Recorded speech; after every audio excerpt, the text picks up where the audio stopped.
Good morning, school. Today, we would like to talk to you about the Sparkle Foundation in Malawi. This is a charity which was founded by alumni Sarah Brooke and one we have supported for a number of years. When agreeing to support a charitable organisation, it's important to understand why our help is needed and how it will improve the lives and outcomes of the communities involved. Malawi is a long, thin land, locked country in East Africa. It's about half the size of the UK in area, with a fast-growing population of nearly 20 million people. It is one of the world's poorest countries.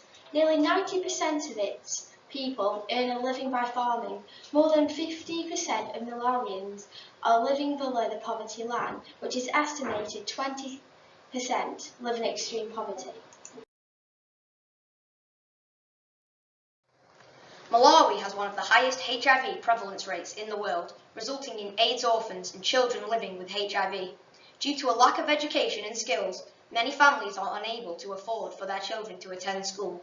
80% of households do not have access to electricity, and food in some areas is scarce. Many families and communities are trapped in a cycle of poverty, which is incredibly hard to escape. This is where the Sparkle Foundation comes in. The Sparkle Foundation aim is to improve the prospects, self-sufficiency and resilience of the community.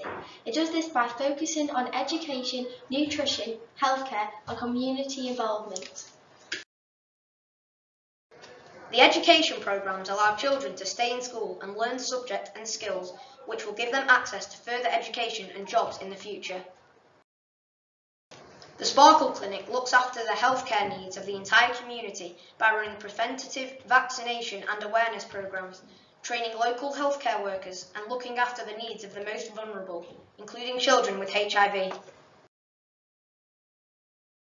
With 50% of Malawians suffering from stunted growth, early prevention is key. If a child under 5 suffers from malnutrition, studies show that they will never fully recover.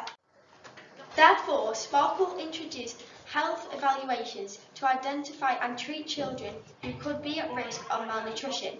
These are carried out monthly on the children in the projects. Sparkle runs a number of tailored outreach programs in partnership with local communities, village heads and government bodies to empower local people with tools and knowledge to become self-sufficient and food secure. At its heart, the Sparkle Foundation attempts to deliver a future in which every community has equal opportunity to live a life of health and self-sufficiency in Malawi.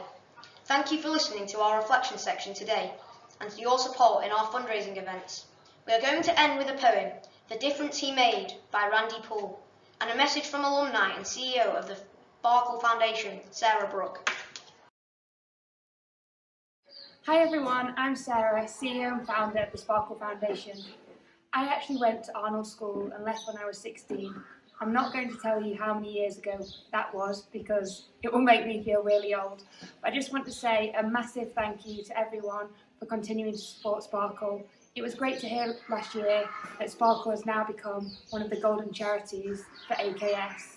Through your support, we've been able to help educate children, we've been able to provide salaries to teachers, we've been able to give access to our children to medical care and a feeding programme.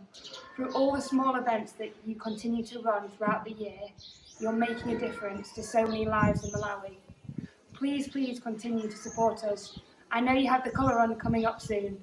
Can I please encourage everyone to take part? For just £15, you can save a child's life for a month by providing them with access to education, medical care and nutrition. Thank you.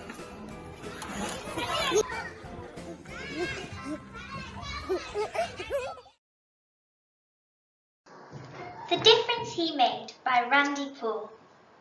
I'd missed the morning mist of the swift returning tide. I set out on my daily run, my Walkman on my side. Lost within my private world, apart from cares and woes. I ran along the moistened shore, the sand between my toes.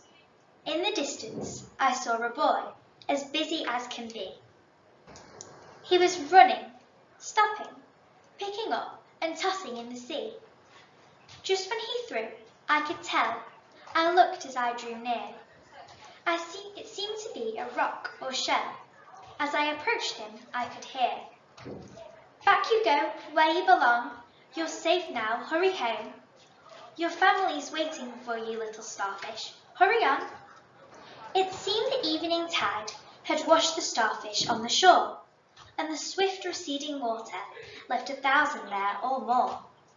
And this self-appointed saviour was trying one by one to toss them back into the sea against the racing sun.